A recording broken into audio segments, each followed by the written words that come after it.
શિયાળો ચાલુ થઈ ગયો, હવે તો ઠંડી પડવા મળી. હવે તો રીંગણાનો જમાનો આવશે. કોક રીંગણાનો ઓળો બનાવશે, કોક રીંગણાનું શાક બનાવશે, કોક ભરેલા રીંગણા બનાવશે, કોક વરાળિયા રીંગણાનું શાક બનાવશે.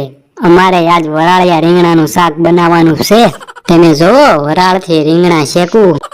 થોડા દાદા ગયા છે ગામમાં, ઈ આવે ને એટલે વરાળિયા રીંગણાનું શાક બનાવીને તૈયાર રાખવું છે. પણ વરાળથી રીંગણા શેકાતા નથી ને હજી તો રીંગણા ગરમ નથી થયા. ઈ આમ ભોળા દાદા આવ્યા. એલા રીંગણા શેકાઈ ગયા? કાંઈ હજી રીંગણા શેકાણા નથી. જોવો ને હજી તો રીંગણા ગરમ નથી થયા. એટલે હા, તો પણ ક્યારે રીંગણાનું શાક બનશે અને ક્યારે આપણે રીંગણાનું શાક?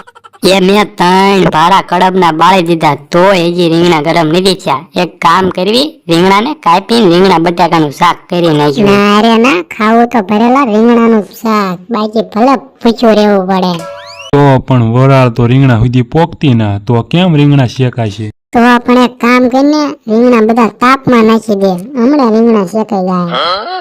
એ તાપમાં રીંગણા શેકવી તો રીંગણાનો ઓળો ન કહેવાય, તો પછી વરાળિયા રીંગણાનું શાક થોડું કહેવાય.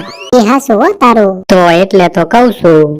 તો પણ ફૂલ તાપ કર, હમણાં રીંગણા વરાળ પોગી જ જશે.